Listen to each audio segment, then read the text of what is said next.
I would like to thank the organizers for having my paper presented here today. It is a joint project with Seula Kim. I'll be presenting today Geospatial Heterogeneity Inflation, a market concentration story. So this project is going to be focusing on the United States. Spatial income inequality has been on the rise in the United States. Specifically, I'm referring to the dispersion of income per capita measured at the MSA level. It's more than doubled from 2000 to 2019. And this could be potentially even understating actual income inequality if there's variation in inflation between rich and poor areas. Potentially real income inequality could be exacerbated or mitigated depending if there are systemic differences in inflation between these regions.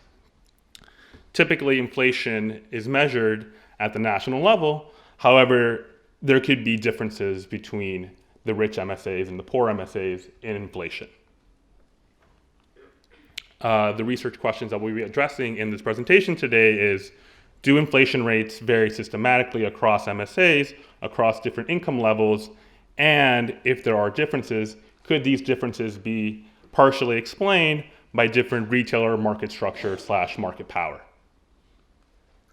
The primary data that we'll be using in this presentation is the Nielsen retail scanner data that will allow us to use barcode level data similar to we saw in the previous presentations.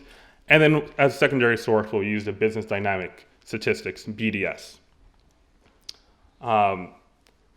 We'll be focusing primarily on food inflation since that's a coverage that we have rich data for in the Nielsen scanner. And our main finding is that the poorest decile, the poorest MSAs in the US, experience about a 10 percentage point increase in inflation for food relative to the richest decile when you accumulate from 2006 to 2016.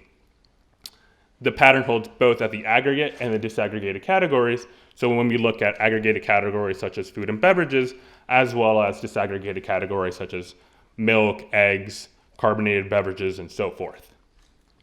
We find that there's a larger share of large retailers in the poor areas, which means that there's larger concentration of retailers in the poorer MSAs. Potentially, these larger retailers have more market power and potentially could be increasing prices at faster rates in the poorer MSAs, given that consumers have fewer options to shop around. So we find suggestive evidence of these differential inflation rates being tied to this market power structure. So our primary data in this presentation is the Nielsen retail scanner. This is rich data across the entire country of the United States, covers over 100 chains and over 40,000 individual stores. It's based on weekly pricing, has store location, different merchandiser types such as grocery stores, mass merchandisers, has over $200 billion sales volume per year, and very, very rich coverage for food and beverages, which will be the focus of the presentation today. Again, this is barcode level data, so we have over 2.6 million universal product codes, UPCs, these are the barcodes, and we aggregate these are aggregated to product modules, which are aggregated to product groups within the Nielsen structure, and more so, we actually have this rich concordance provided by the Bureau of Labor Statistics, BLS, that maps these product modules to ELIs, entry-level items, which map to PCE categories, which will allow us to compare these UPC categories to official measures of inflation produced by the PCE price index. We also map MSAs based on income per capita to these different deciles. Our secondary source of data will be the BDS, Business Dynamic Statistics. You can think of this as a public version of census firm level data, the LBD. This contains detailed information about establishment and firm characteristics, such as the total number of firms, employment, job creation, and job destruction, and there's variation, and we have information at the MSA level as well. And we're going to focus mostly on the retail sector, which corresponds to NAICS 44 and 45, given that we think that this market power from these retailers is one potential mechanism driving the differences that we see in inflation rates between the rich and the poor MSAs. And for definition, we are going to define large employers as firms with over 500 employees and small firms as firms with fewer than 20 employees. As was previously discussed, I'm going to focus mostly on the Lesper's price index, given that official price indices used by central banks, and especially in the US, is a geometric Lesper's price index. However, there are other price indices as well that are going to use different weights, such as the Posh index, and we could even look at other indices as well, such as the Sartovardia price index. This is going to lead to different inflation rates. However, the ordinal ranking is going to remain the same across the different price indices. So across all these different price indices, we're going to see that the richest MSAs are going to be experiencing systematically lower inflation than the richest MSAs. But for the rest of the presentation, I'm going to focus on the Lesper's price index. So this is potentially one of our headline findings. The panel on the left looks at food and for both panels, we're looking here at aggregated food and beverages. The panel on the left is looking at the entire basket of goods, looking at the only restriction that we impose is that the UPC has to be present in the current quarter and the previous quarter. The red dashed line in both panels corresponds to official government measures of PCE, and we can see actually that the yellow line is the richest decile is experiencing systematically lower inflation, which very closely tracks actually the official PCE price index. However, the blue line actually, which corresponds to the poorest decile, is experiencing systematically higher inflation. However, the baskets that the richest decile and the poorest decile are going to be different. In order to partially address this concern, we impose a common goods rule on the panel on the right, where we restrict the UPCs to be present across all deciles to make it a more comparable good. And then this does attenuate the differences between the richest and the poorest deciles in inflation. However, these differences still persist.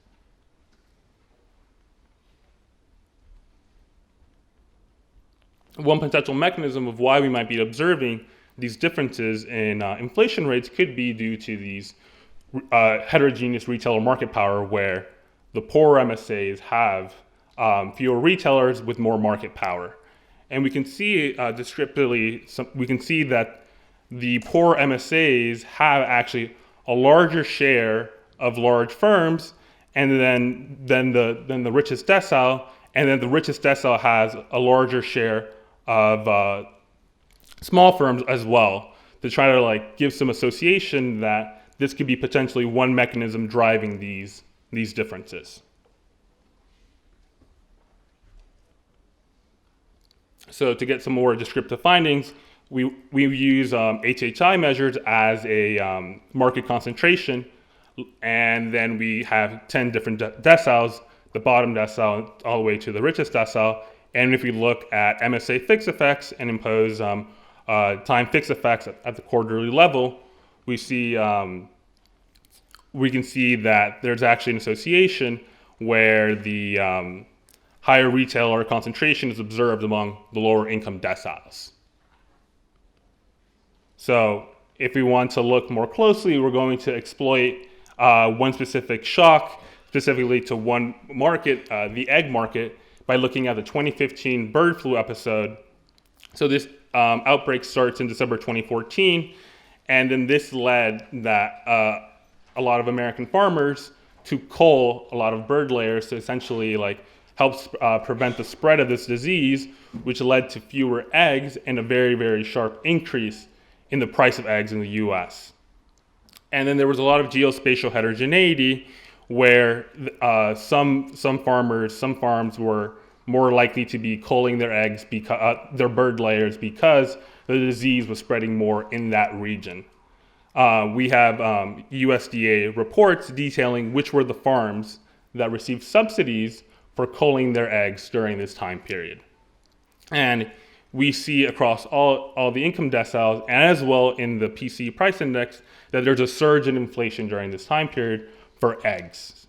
In order to try to capture whether retailer market power is potentially driving some differences in these inflation rates, we're going to employ a triple difference estimator to try to look more closely at this.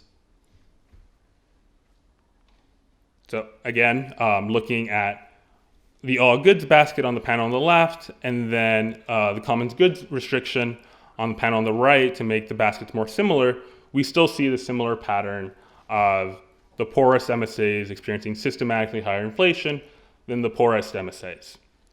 And all MSAs experienced a very, very sharp increase during the 2015 bird flu episode, which is also being captured by official PCE price index measures during this time period. And one potential concern one might have about these baskets being very different across consumers might be less relevant for the eggs market, given that eggs is much more uniform product across MSAs. So that is also one reason why there's much smaller differences once we impose a common goods rule on the panel on the right. We see not as a large difference.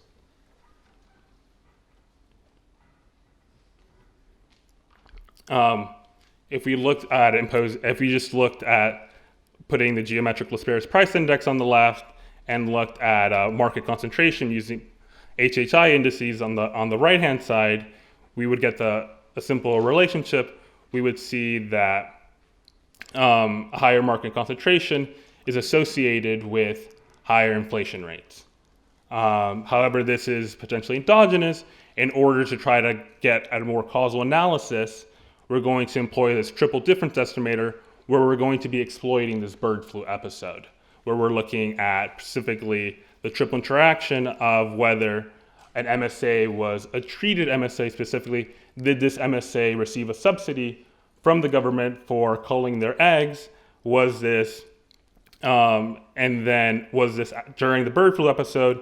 And what was the market level concentration of this eggs market in this MSA?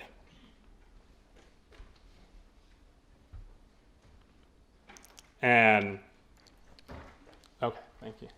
And in the first column, if we just did a simple difference in difference and we just looked at the bird flu episode,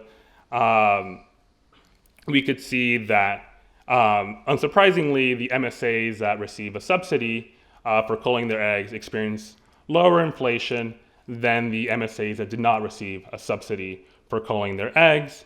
Then on the second specification, once we look at the triple difference estimator, the traditional triple difference estimator, we see that actually higher market concentration is going to lead to higher inflation for these MSAs. And then in the third column, once we impose these fixed effects through the triple difference estimator, our findings attenuates the coefficient. However, the effect is still there, that the MSAs with higher market concentration are going to increase prices at faster rates.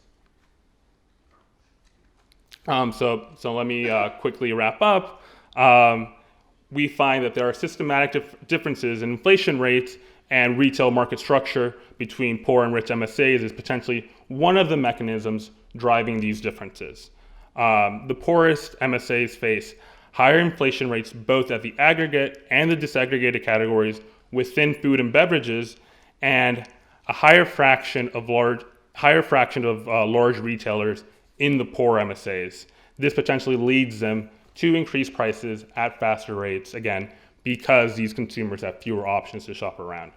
We exploit the 2015 bird flu episode, and we find that more concentrated retailers charge higher prices during this time period. Future work that we would like to do is impose a structural estimation of market power and its contribution to price growth, as well as identify and quantify the impact of spatial inequality. Thank you.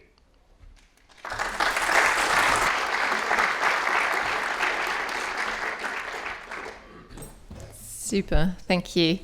We have Miguel Ampudia from the ECB up there. I think you've got a pointer, and Mike? I have the mic and then the pointer. I don't know if Laura is gonna give it to me or she will pass the slides. Okay, let's check. Yeah, it works perfect. Yeah, I tried to reach the lower part this morning, but we had some technical problems.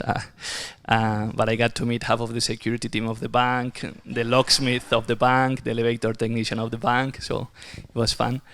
I will discuss the paper by Miguel. Thank you for the presentation, and I'm just gonna I'm not gonna summarize the paper in the sake of time. I'm just gonna list here what are the main findings of the paper, and then I will have some comments, questions related to each of the findings. So the main findings are that poorer MSAs exhibit higher food inflation rates than richer MSAs over the period from 2006 to 2016. Higher market concentration at the MSA food category level is associated with higher inflation rates, and this association is more pronounced in poorer MSAs. So the first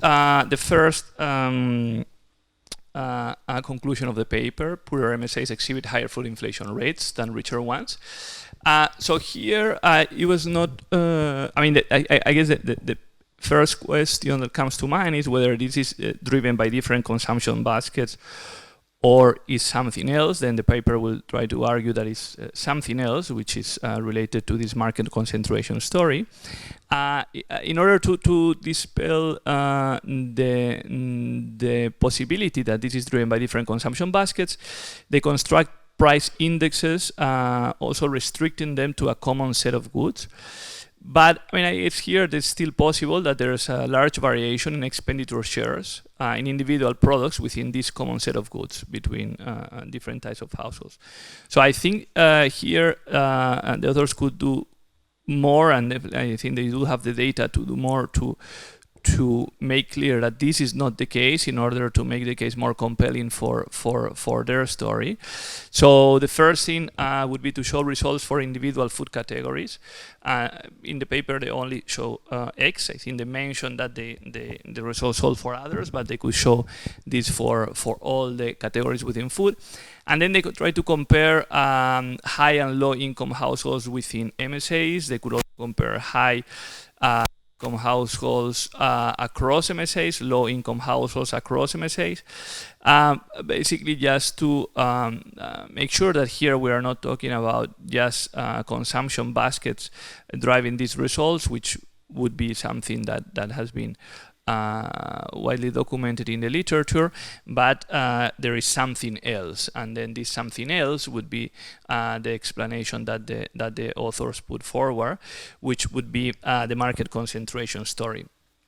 So one of the results is that poorer MSIs show a higher degree of retailer market concentration. Here, this is shown first with a series of descriptive statistics in which they show that more retailers and larger share of more retailers are present in high-income MSAs relative to poorer ones.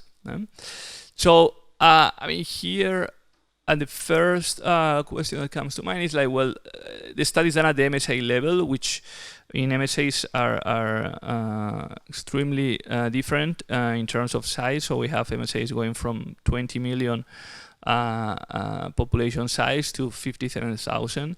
And I wonder if there's a positive relationship between size and income, which just by looking at the list of MSIs by size, it seems to be, but I'm not sure. But it's something that could be checked.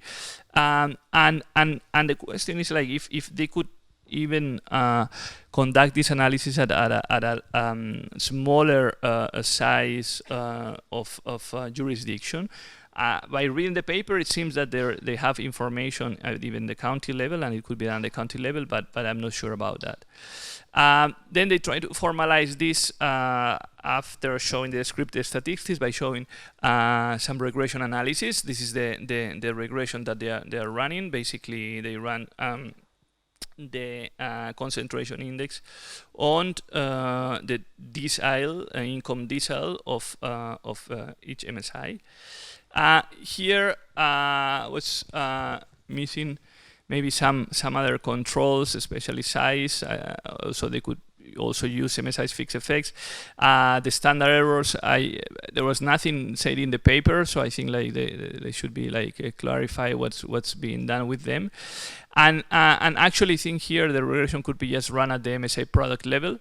So you could just like have, so we'll increase the number of observations that you can use, and then you can just have the concentration index for each product category and in each MSA, and then just have like what is the income level on the right hand side. Another of the main results is the higher market concentration at the MSA food category level is associated with high inflation rates. But as far as I could see in the paper, the regression is only run for the X product category. So not sure why it was, I mean, you have the data to run this at the MSA food category level, so you could just like run this for at the MSA food category level, and then check whether this higher market concentration is indeed associated with higher inflation rates across all different product categories. And the last finding is that this association is more pronounced in poorer MSAs. And they use the avian influenza as exogenous supply shock to the egg market. So I think this is a nice exercise, but I didn't have enough information to understand what was the identification mechanism in the paper. I think now Michael explained a bit more in the presentation, and I understood that that some producers were compensated and others not, but it was not totally clear to me that when reading the paper.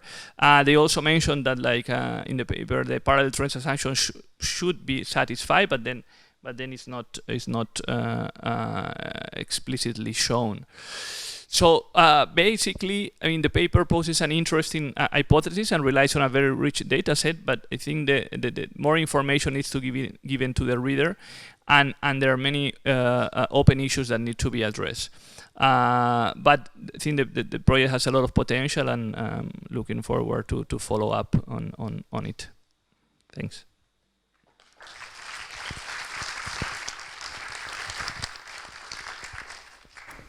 Thank you so much, Miguel, and especially also for taking the technical issues with such good humor. Any questions? Yeah, Michael. Do we have a mic? Speak up. I'm still trying to spin my head around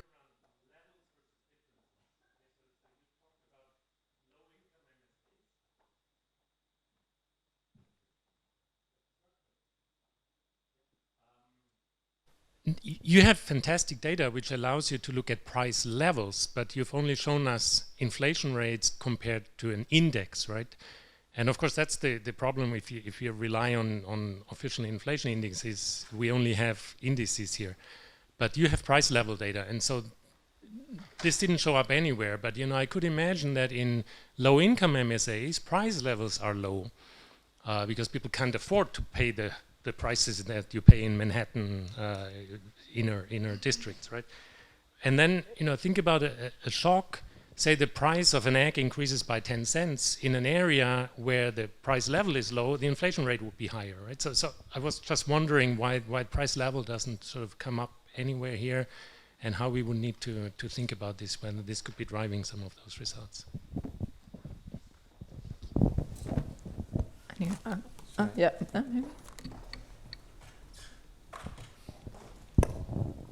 Thanks. So just a quick question, but can you, do you have a sense of the cost of supplying to a particular MSA?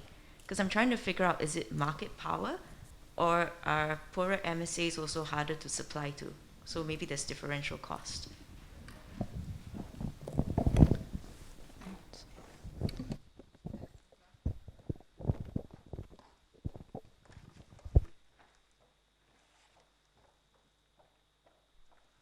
My question is kind of related to the level, but if there's a difference, I mean, in general, I was just teaching this last week. I mean, you can think about if you have higher market power, that has a level effect on prices, but in the standard model, that has zero effect on pass through, right? I mean, if you're charging a higher markup over marginal cost moves. I mean, the markup stays the same, but so I mean, there's a question of what's the theory why market power would lead to kind of higher pass-through of marginal costs versus others? And that's, again, another question. If this is driven by big stores, I mean, do big stores adjust prices more frequently than small stores? I mean, is this just that maybe big store, I mean, you have Walmart in there. Walmart optimizes price setting much more than the corner store. And so when egg prices jumps, it's more of a responsiveness and size than something about market power. And that's market power just ends up being correlated because in rural areas you have Walmart and nothing else. Great, thank you. Michael, I think. Back to you. Yeah. Oh, thanks. Yes, so the reason why we focused first on inflation measures instead of price levels was due to exactly what you were saying is these poor regions also have lower incomes. So even though they might potentially have lower price levels, we thought that the inflation measures was potentially more interesting, but we could also look at the price levels. I suspect, though, it'll be exactly what you expected, that the poor regions will have lower prices for the same UPCs, given that they have lower incomes and wouldn't be able to afford those same products than like New York City versus a town in rural Wyoming or something like that. Yep. And then second question on differential cost of why market power, why. So one thing I would like to note is this analysis was focused on food and beverages, and potentially maybe there's some transportation costs. A lot of these things are perishable goods, such as like milk and eggs. Potentially these different inflation patterns across regions might not hold for other product categories, such as like durable goods. If we looked at televisions and personal computers, we might not see these same patterns, given that consumers might be purchasing these goods more online and they might have more uniform pricing. I think that was the second question. And then why does market power potentially lead to higher inflation rates? The mechanism that I was thinking about was these retailers, these costs are going up, and then when they have more market power, a higher share of these costs are going to be imposed on the consumers. That was what I was thinking about.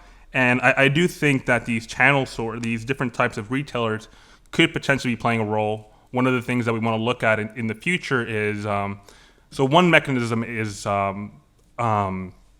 this retailer market power, but it's not necessarily the only mechanism driving these differences, potentially different store types. And specifically, I'm thinking about maybe these poor MSAs have a higher share of expenditures in these dollar store types, and maybe these dollar stores are experiencing higher inflation than other store types.